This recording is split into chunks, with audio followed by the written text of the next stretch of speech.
We're live. Thank you.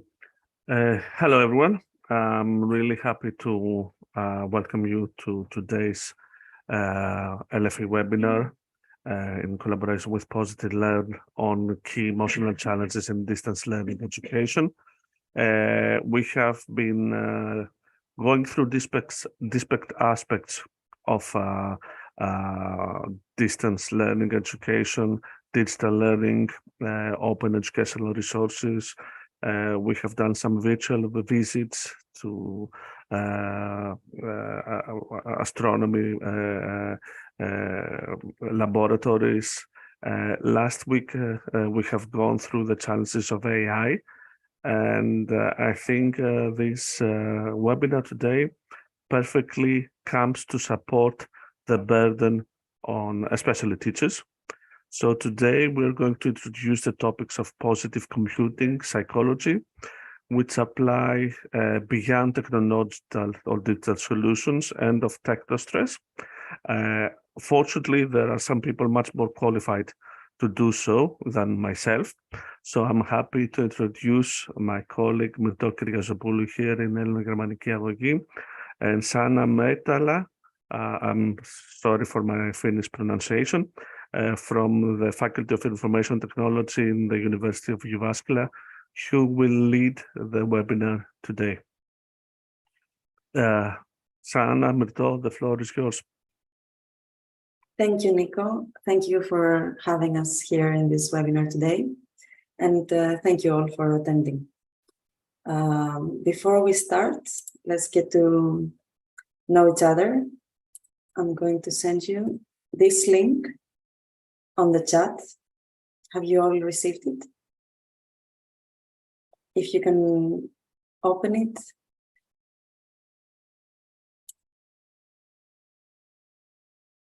And I will share my screen and tell you very quickly what we're going to do. Can you see my screen? Yes. Great. So now you go, before you start, you go to the right bottom and click this plus, and you can write your location. I will write, for example, Athens. And here down, you can write your name.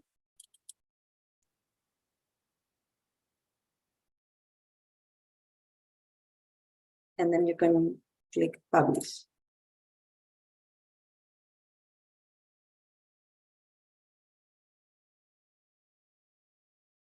And now you can see me in the map. We are 2 people in Athens. Let's go a bit further. Hello, Jan from Germany. And Dimitra from Athens.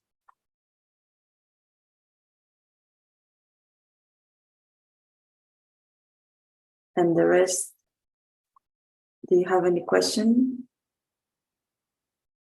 Okay. Somebody wrote, I can't write, I'm from Lifada, Greece. Hello. And hello to Jyväskylä as well. Do we have any other place here? Anybody else?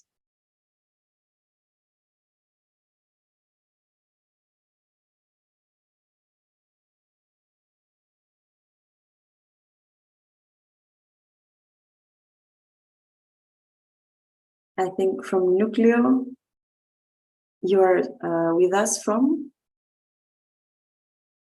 I just put my pin there in Portugal. Nice.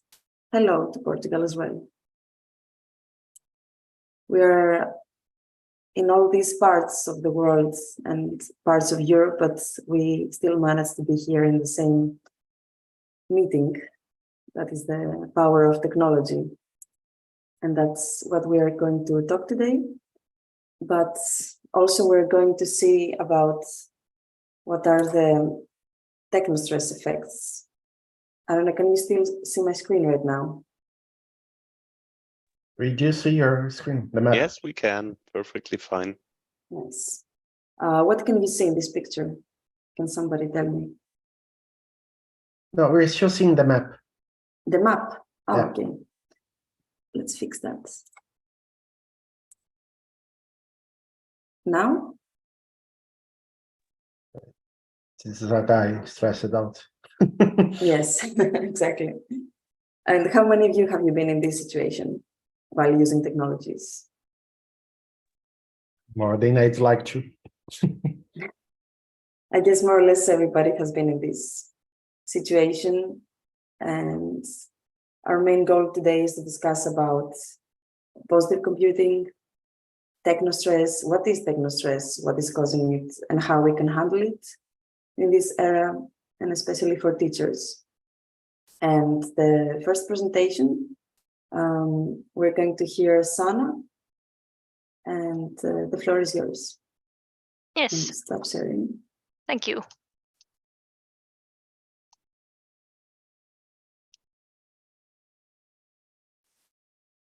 Yes, can you see my screen now?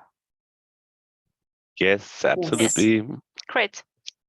Yeah, so I'll be talking today very briefly about positive computing and coping with technostress. And yes, my name is Sana Mehtälä, and I'm a doctoral researcher at the University of Jyväskylä. And so what is positive computing? Let's start with that. So in positive computing, we see that oftentimes IT is designed with productivity and other goals in mind that, well, they might not be bad per se, but might be inherently disconnected from these kind of human factors. So positive computing aims to turn this approach around by focusing on building environments that can make us happier and healthier. So positive computing can be defined as the design and development of technology that supports psychological well-being and human potential.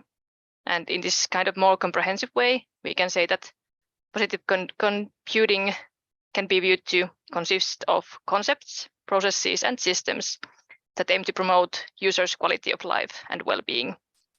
So positive computing can be incorporated on many levels of design and development processes. Here are some concepts that can be linked with positive computing. So positive computing has roots in positive psychology, which means the study of optimal functioning or flourishing of humans and the processes or conditions that make it possible.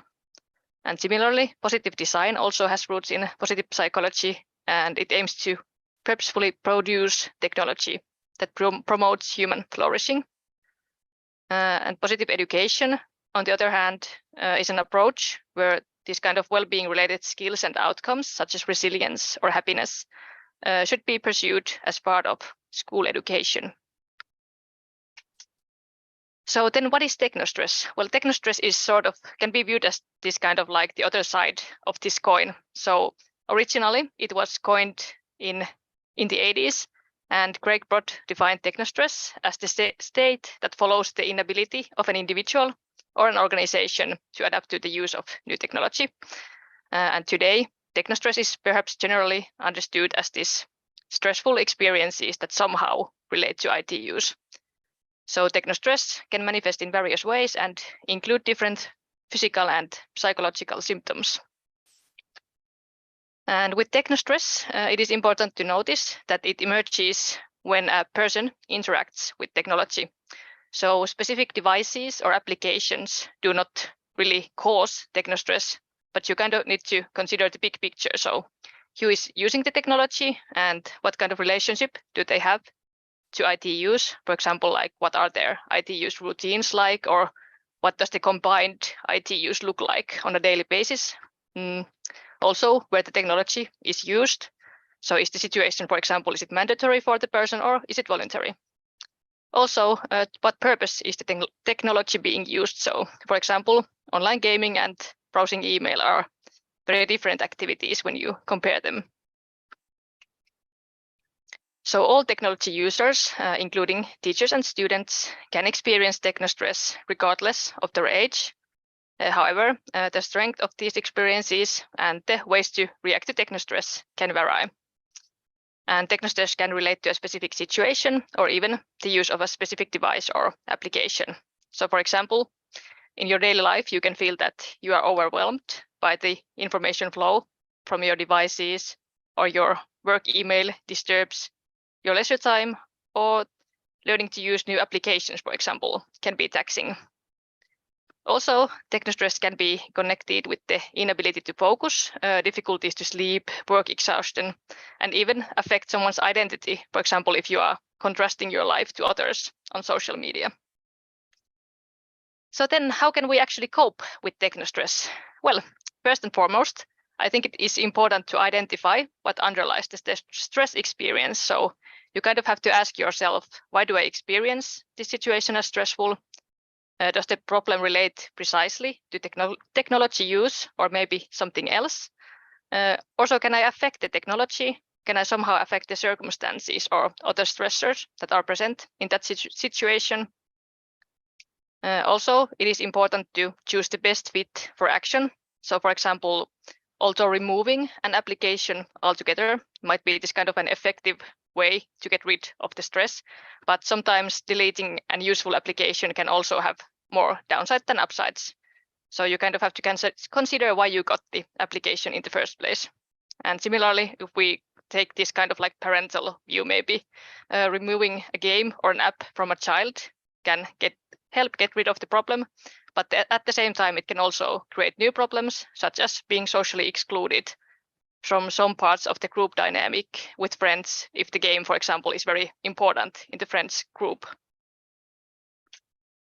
And here are some examples of these kind of concrete ways to cope with technostress. So you can manage the settings of devices and applications. So, for example, mute unnecessary notifications or turn them off altogether. And naturally, you can keep work life separated from leisure time. So, for example, keep work devices at work and leisure devices at home. But of course, this is not always possible or useful.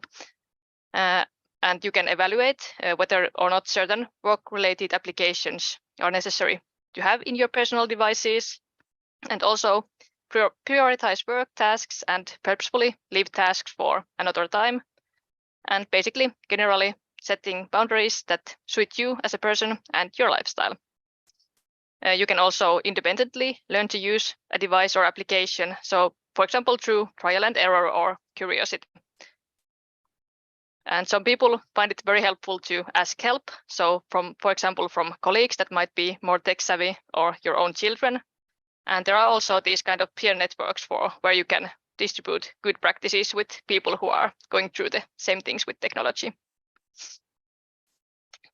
Yeah, so here is a short summary of my presentation. So IT use can bring many possibilities, but it can also be inherently motivated by other factors than the well-being of individuals, such as organizational performance. And IT use-related stress experiences are individualistic, and you can try to make IT use less stressful, for example, through self-reflection and taking action. So thinking about what devices and applications do you use, to what purpose, and what is too much for you. So in terms of time, type of use, or, for example, the consequences that IT use has in your life. Also, you can go a long way even by learning to recognize your own IT use routines and related feelings or state of mind that underlies that IT use. And basically, it is essential, naturally, to find a balance between IT use and other aspects of life. So, for example, remembering to spend time with family and friends, doing exercises, and engaging with other hobbies or areas of interest. Yeah, so here was my very brief presentation. Thank you very much. Thank you, Sana. Thank you very much for this wonderful presentation. And before we move on, let's go and do a practical exercise.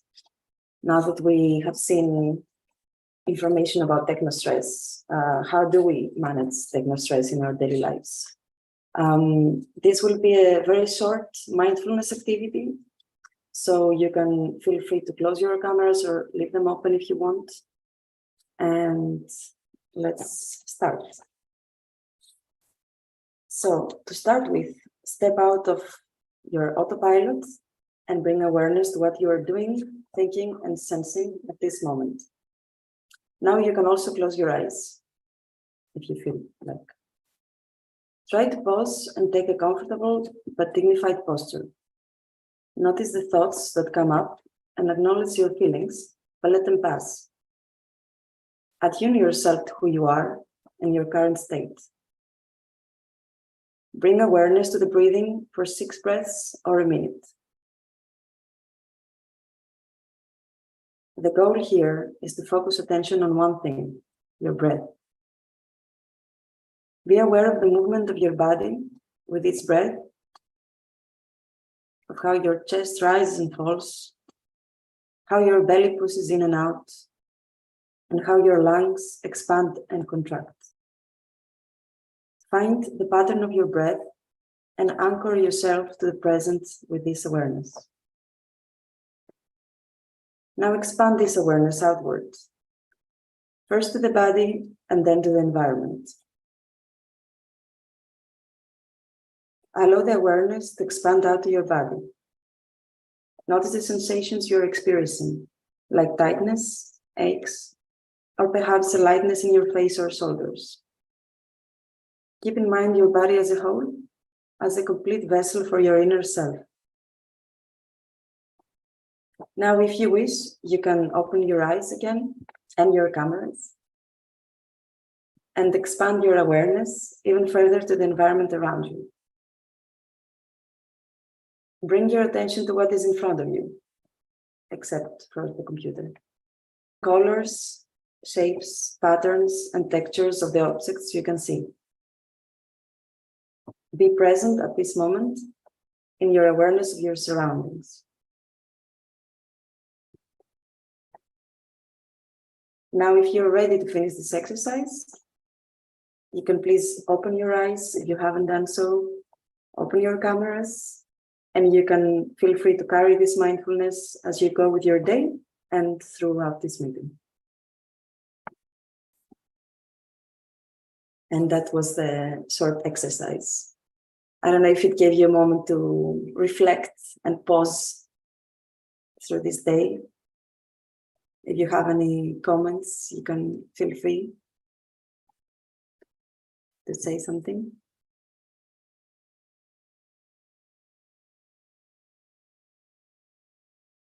And now we will move on to the second presentation.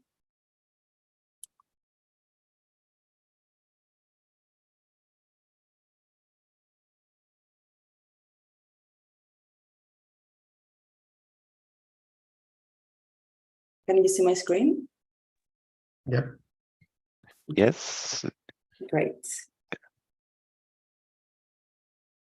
So now we will have a short overview about the teachers' digital and socio-emotional incompetencies. To start with, in order to handle the race between technology and education, we need to create a balance between the digital competencies and the socio-emotional competencies. How do we do that? First, we need to be informed about the digital competencies. What are the competencies in the digital world needed for educators? There's this framework that provides these 6 areas of professional engagement, digital resources for teaching and learning, assessment, empowering learners, and facilitating learners' digital competence. To have a more holistic view of this framework, this is the digital competence framework for educators, and it is based on 3 domains, and that are educators' professional competencies, the central educators' pedagogical competencies, and learners' competencies. As you can see, there are many information in this slide, which we are not going to see in detail and analyze each aspect. I just want you to notice that there are a lot of different information. All of those are 22 competencies that are proposed for a teacher to have in this digital era. But what about well-being? What do you think this framework says about well-being? Well, the only mention about well-being in this framework is about learners' competencies. So it's focusing only on the students' well-being in the matter of responsible use of the internet and how we can support students in order to have psychological well-being and social well-being. But what about the teachers' well-being? There's a lot of theory behind the socio-emotional competencies, and it all started more than 100 years ago with the theory of social intelligence and has been developed to emotional intelligence later, that led to emotional social intelligence, and later to threat emotional intelligence. And nowadays we talk about the social and emotional inventory, or social and emotional competencies. And these competencies are very central to teachers' work, as teaching is a very emotional profession, and especially in the digital era.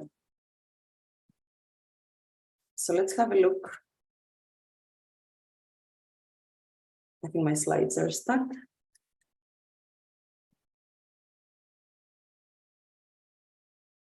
Okay, now it's moving. Let's have a look on the teacher's socio-emotional incompetencies. And what do we mean about, what do we talk when we say teacher's socio-emotional incompetencies?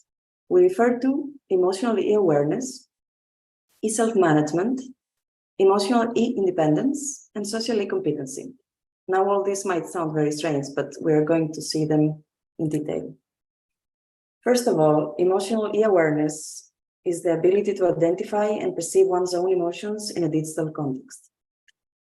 For example, knowing signs of digital addiction, like loss of control, withdrawal symptoms, etc., and their consequences can also improve people's ability to understand their own emotions when using too much digital technologies.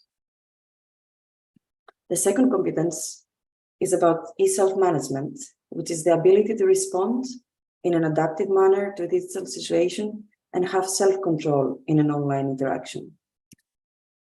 For example, knowing that search engines often use artificial intelligence algorithms to generate responses adapted to the user can help people to be more aware of the potential emotional impacts of interacting with these platforms, and can consequently improve people's management of their own emotions, which is very important in this area.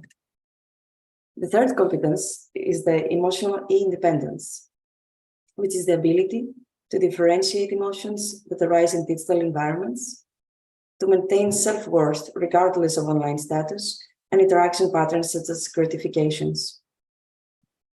An example is not being affected if people do not like a post, for example, in social media, or if somebody does not respond in emails. It happens to all of us all the time.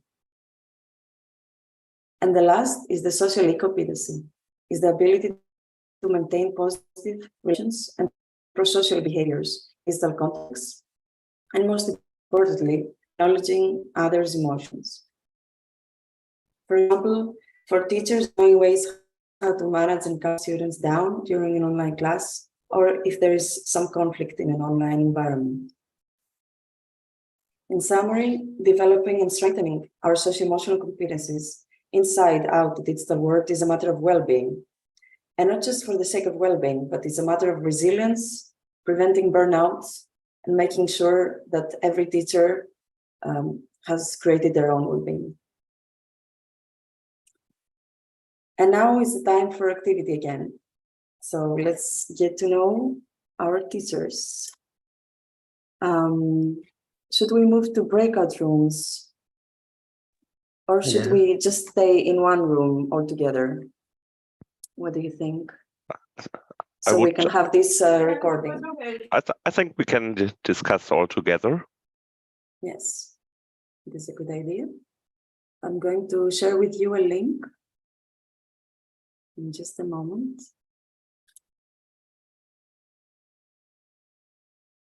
We're going to see some hypothetical scenarios of situations like the ones we described in the theory, and we're going to see them in more practical ways.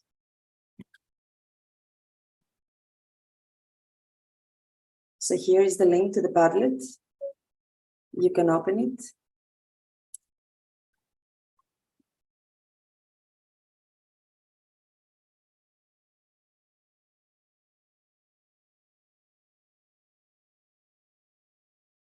So have you all opened the Padlets? Can you see the scenarios?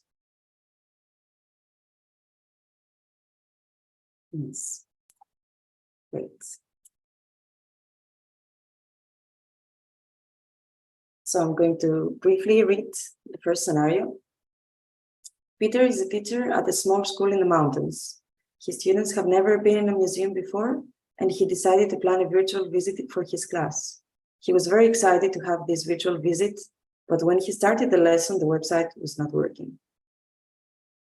So the first question is, what actions do you think could Peter take?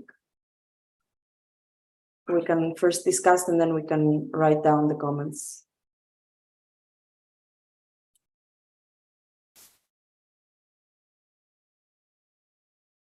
And now Should we write the comments in the Padlet or here in the yes, in the chat? Padlet. Okay. Let me share my screen also. Just a second.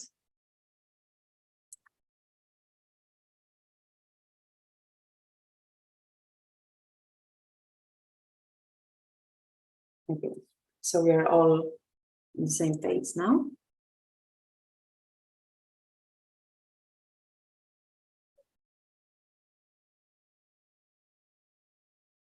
Somebody wrote, phone call the museum or check other websites. That's a very good action, very tangible. Any other ideas you would like to share? Or if you have experienced something like that, what actions have you done?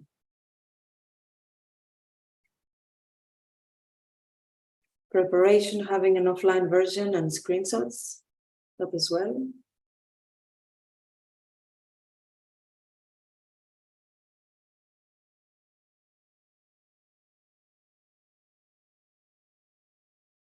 Any other ideas?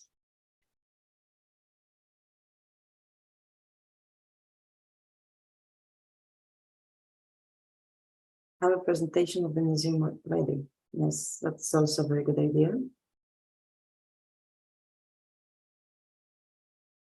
All these alternatives can be very useful if you're stuck in this situation. Just using another learning scenario and shifting the time of the museum visits. Also, that could work, yes. Can use the smartphone. Yes.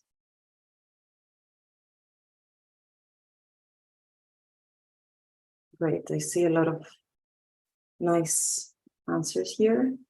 And let's move to the second question. What do you think Peter is feeling when he's faced with this situation?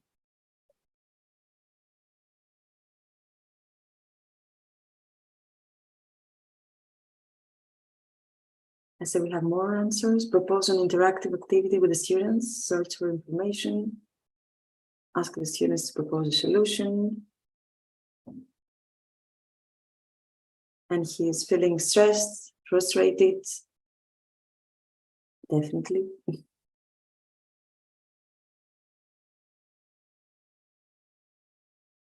Any other guesses?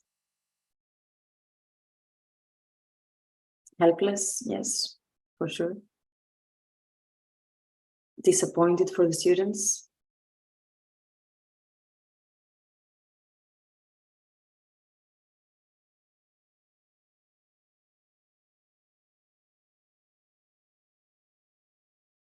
Any other comments before we move on to the next question?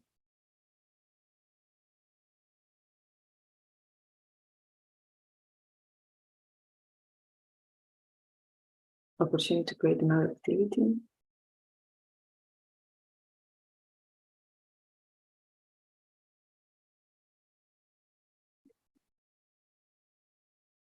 Nice. And I see you already answered the third question. What alternatives can he find to continue this lesson? There are some very good suggestions here to switch to another day or to have a presentation, offline version, screenshots, check other websites. Those are all very good ideas. And what about your personal experiences? Have you been in this situation in your school, in your faculty, in some webinar that you have participated? Would you like to share your experience with us?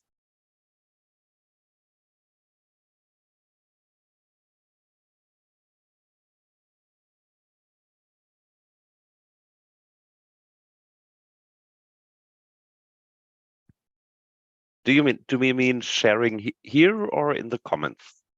You can, of course, talk first, and then we could write the comments.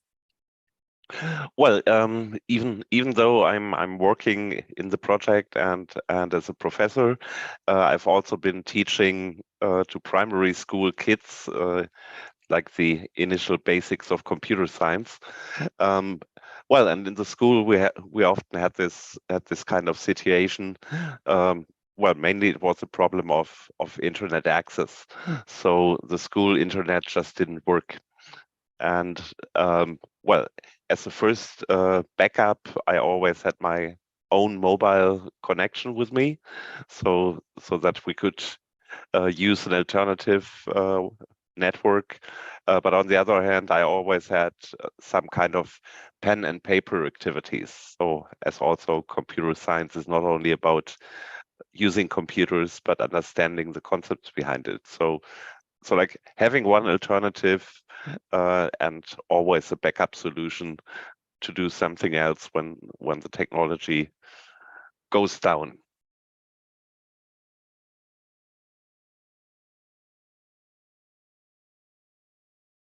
Yes, Sintra? Well, this is a situation that can arise in a problem that can arise in many situations, particularly when you want to do a demonstration or present something that is online. There's always the danger that the website won't be available at the time when you need it.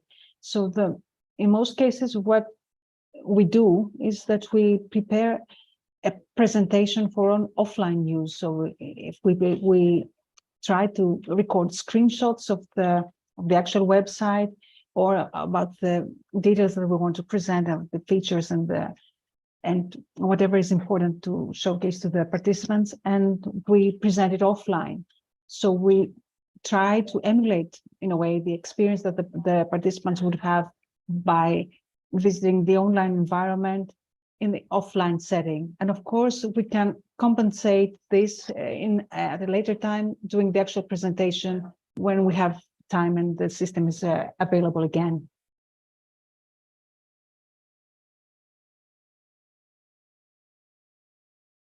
Yes, thank you very much, both of you, for sharing your inputs and your experiences. I think it is a very typical situation, as you mentioned, that can happen with many different ways. It is important to analyze these common experiences and understand that it's a very, very common situation. Exactly. I believe that this is the important aspect, the important message, that this is not an uncommon situation, that it's possible, because there are many factors that can play a role in this scenario. It depends on technology, but also on many aspects. There are many aspects, many attributes that need to work perfectly in order for such a presentation to go as planned. In that case, we need to have backup plans to compensate for aspects that may not work. Yes, exactly. Thank you. I guess we are ready to move on to the second scenario. I'm going to read it shortly. Mark is a school teacher on a small island. The weather did not allow him to travel to school for a couple of days. He decided to have online classes during those days. Mark and his students have done online classes before, and they did not face any technical difficulties this time. However, the students after the second day started feeling tired and disengaged. So the first question here is, what are the possible reasons for students' disengagement? And somebody has already written that they are not used to the long online times. Yes, that could be a case.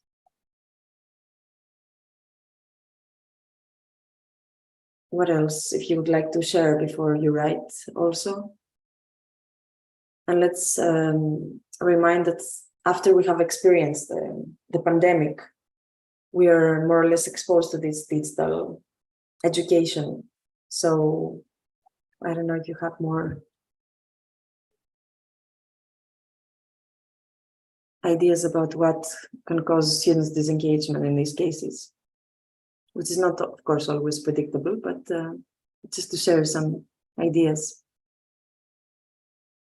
Create games to incentive participation. Yes.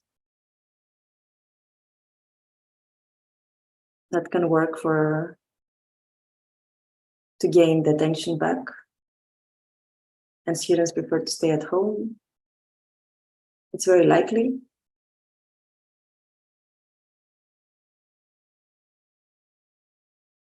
Any other ideas? Being able to hide behind the non-working count. Yes, I've heard about that a lot as well.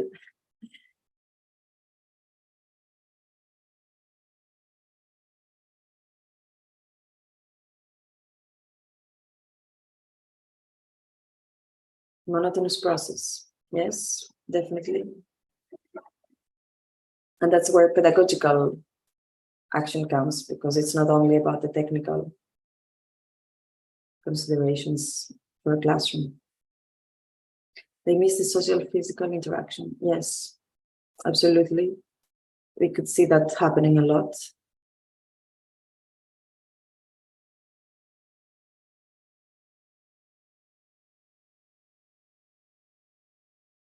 Have class in student. Maybe you can share your experience with your online class. I don't know if it's possible to open your microphone.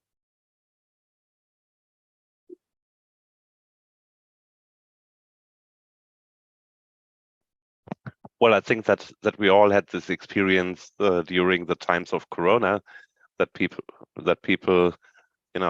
disappeared more and more. So I think the participation was a lot less after a month, and then after 6 months, and so on. So people were just tired of sitting just in front of the screen. And also, as everything was recorded, the participation was much less. So, well, there has to be some engagement strategy to keep people joining the digital conferences. Yes, thank you, Jan, for this mentioning. It's true that this Zoom fatigue that we often hear is it's a very common thing to happen. Also in the classes with the kids and for adults as well. And let's move to the second question. What actions do you think Mark can take to gain the students' attention and focus?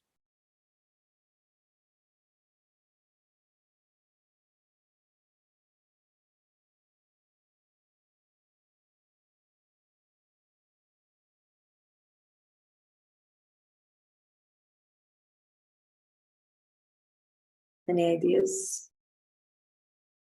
Or otherwise, how would you engage again a disengaged audience in an online setting?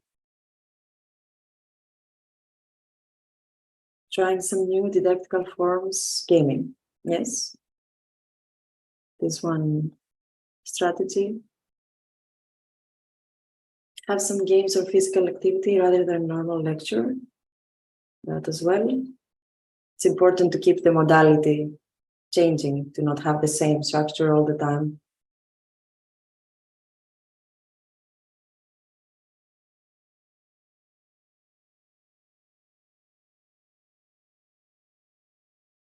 Any other ideas or inputs?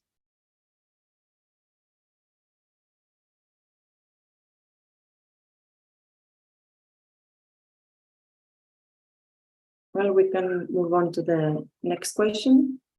What emotions is probably Mark experiencing? Again, what do you think if you step into his position?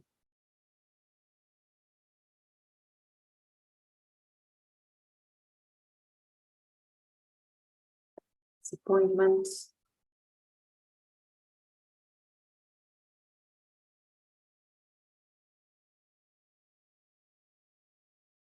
anxiety, burnout. So all these are relevant. Not being in control of the situation.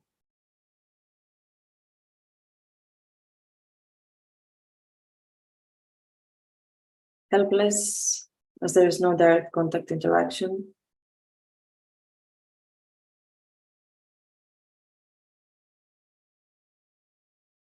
That's true.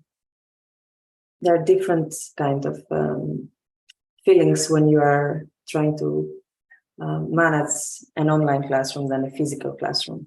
Of course, there are less things you can do or different things you can do to engage an audience. And I guess we are still in the process of learning that. And able to reverse the situation. Sometimes, yes, that's a problem that can be causing even more worries.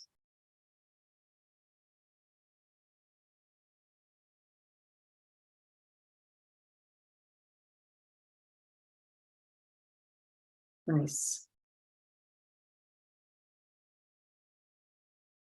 And again, back to the question, have you ever experienced a similar situation? And I don't know if someone else would like to share their experience with a similar situation. Feel free to share some experience you might have had, or even write it down if you don't feel like saying it out loud.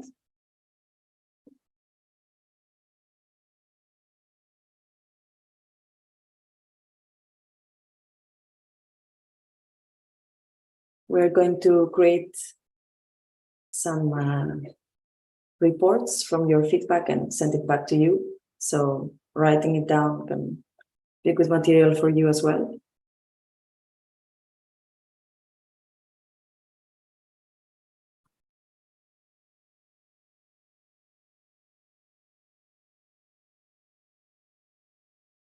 And now we can, should we see more scenarios, or do you think we should try to create our own scenario?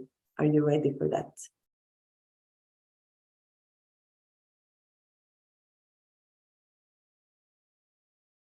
What do you think?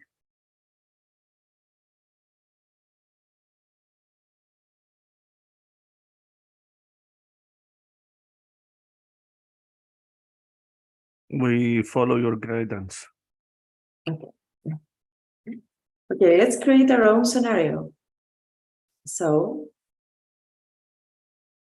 does anybody have any idea for a hypothetical similar scenario?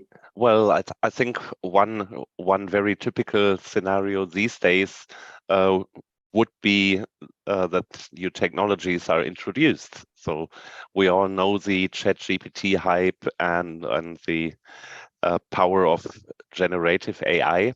So there is a new technology coming to teachers, but also to professors and to people on any level. So basically, a new technology is arriving. The new technology is already used by students, but the teachers or ourselves, we might not be able to handle this technology. And this is extremely stressful because you don't know what to expect. You're a bit unsure about the future, and well, you don't have time to spend like 1 week or 2 weeks to learn about that new technology. So that would be one scenario which is quite recent and very urgent for many people, whether it's school or the job or whatever. Yes, that is true. And thank you, Jan, for this input. That could definitely be one scenario on its own. I have tried to write down a few things that you said.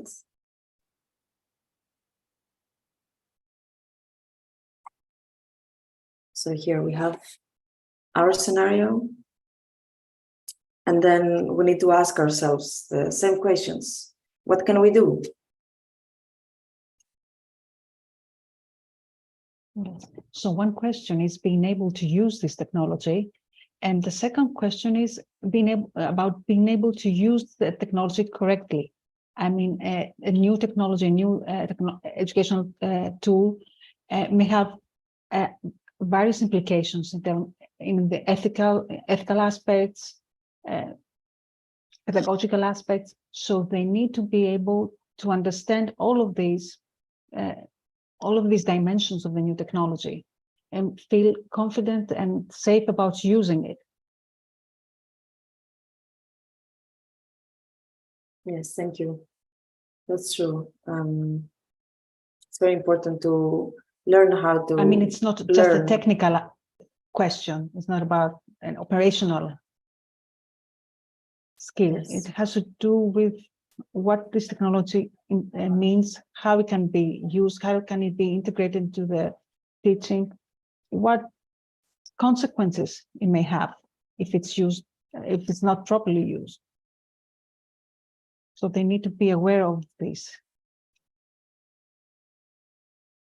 Yes. And what about the emotions that come up in this situation? What do you think that the teachers are experiencing in these situations? Well, I believe at first they are overwhelmed. When a new technology arrives, the first reaction is to feel overwhelmed, to question what they can do with it, what problems may arise. So this is the first encounter with the new technology. As they get acquainted with the technology and they learn about its features, about its capabilities, and also about its challenges, then I believe they feel more confident and safe in using it. At the same time, I think it's important to learn from peers. I mean, to learn from the experience of other teachers, of other colleagues who are also using it. So the communities can play an important role in this case, about to support the correct introduction of a new technology.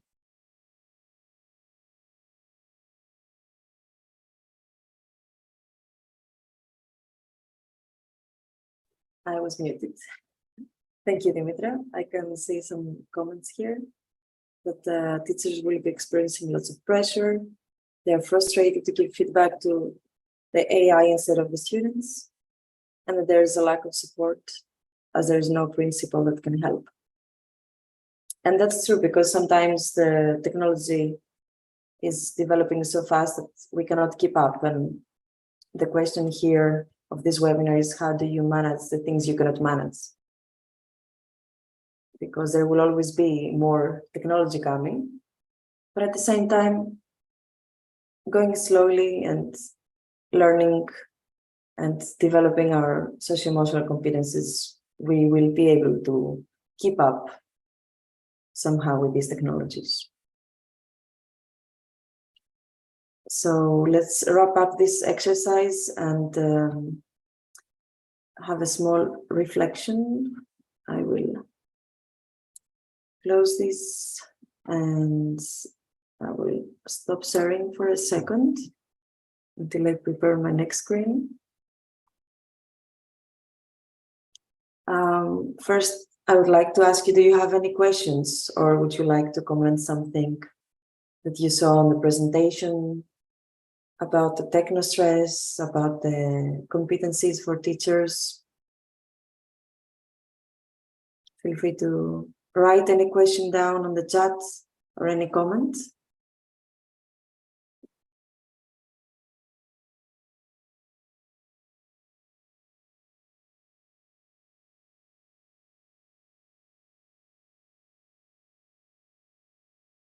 And now I will again share my screen with you. And I will also share this link.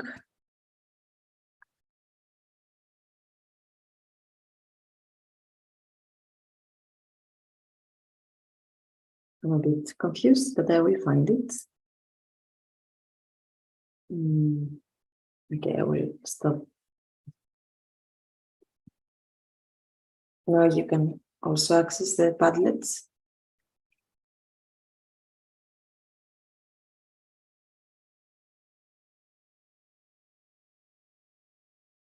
All right. So now it's feedback time, and let's see what we were discussing in the scenarios. So what kind of skills were necessary for the teachers in the scenarios that we saw?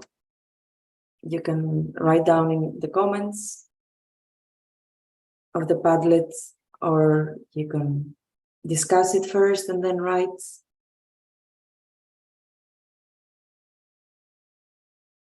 Resilience, resourcefulness, digital literacy. Yes, they're all very, very relative. Ability to learn quick. Yes, for sure.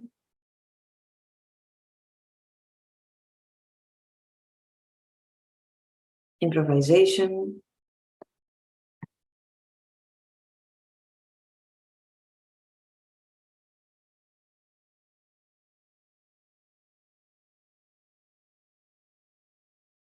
Getting information and new technology from reliable sources. Yes, that's a very, very relative thing for today's world, and actually it's how to find those reliable sources, to be able to identify. Class management, creativity, stress management, self-confidence to handle unexpected situations, ability to adapt to new circumstances. Yes. All these are very important to the teachers in the scenarios and in the digital world in general. And as you can see, there are many, many things that we can keep on writing and thinking about what is needed in today's society for teachers. There is more and more information, the technology is growing, and we need to be able to adapt in order to also have one specific level of well-being. All of these are very important.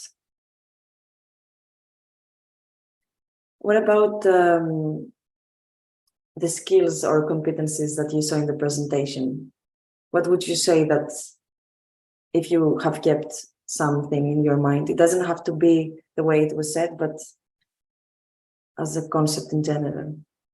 Open mindset. Yes, that's a very important thing for teachers in general.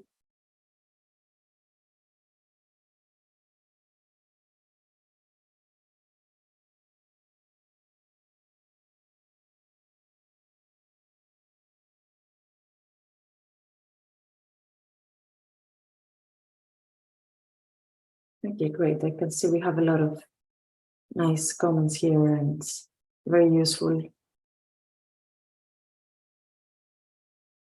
information. And now we can move on to the second question.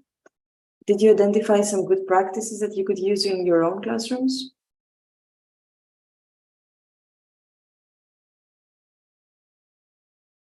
And would you like to say what that would be?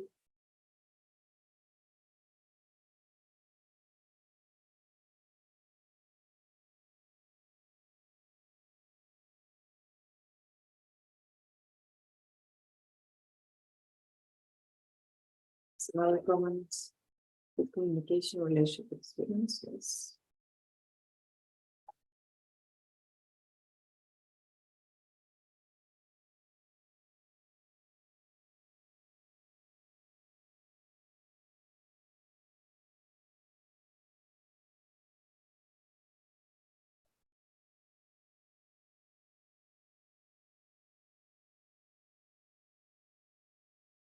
I guess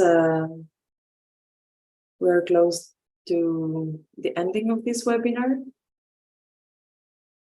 And thank you very much for your participation and for your very important inputs and we will create material, and you will have a lot of this information afterwards in your emails. Also, the mindfulness activity, you can practice it on your free time or during your work time. And you will also get the scenarios with the answers. And if you have any last question or something you would like to say before we close.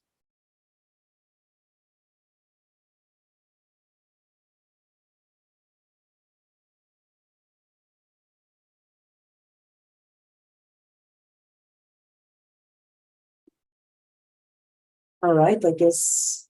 There's a comment on by Dimitrika on the chat.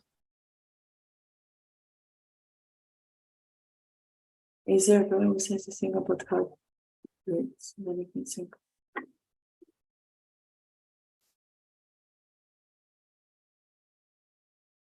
Yes. Is that for the scenarios, Dimitrinka?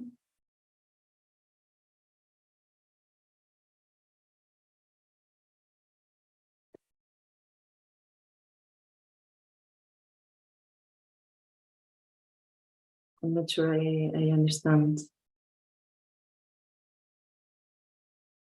I work with small children, first to fourth grades, and when we work, I love to give my children task to with other activities work to one problem. Read, write, draw, sing a song,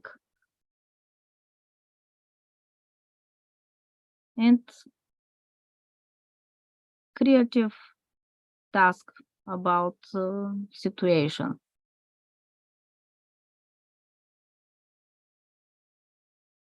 If I understand correctly, the purpose is for the teacher to remain creative and not lose control in order to find new activities for the students, if I understand correctly what Dimitrinka is trying to say. When we work, I in our classroom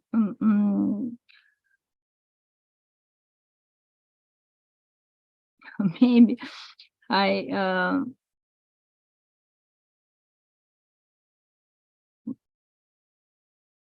have a problem with my English in at the moment. I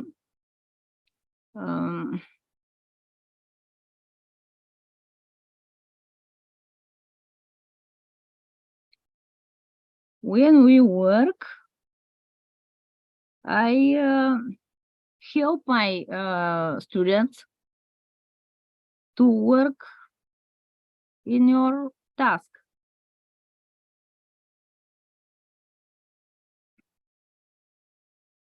But maybe it's not interesting about us.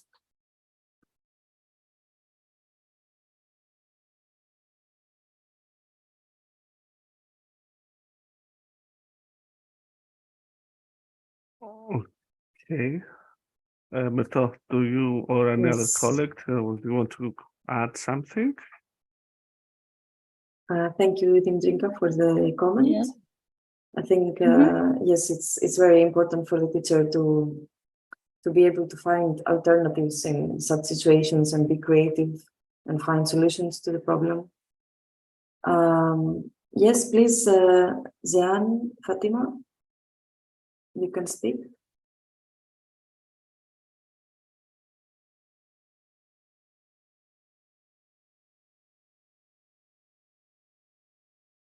Or do you mean you cannot speak now? Maybe, okay. With my children,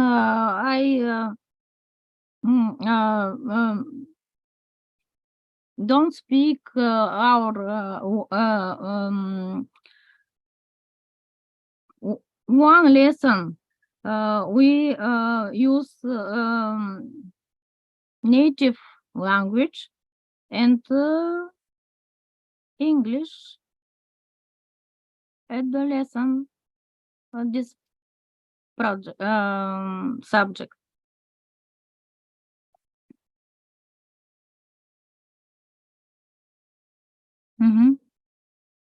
Okay, thank you, Dimitra. Here I would like to thank you all for joining this webinar, and thank you, Nico and Gustavo, for having us today. I hope we have some useful information and strategies that we have taken out of this webinar. And I wish you all a wonderful rest of the day. Thank you, Myrto. Thank you all the colleagues, Sana, for this very interesting webinar. I really hope that with the beginning of the school year, we can reorganize a webinar on this very hot, let's say, issue, because teachers really need the support. I would also like to thank everyone that participated today.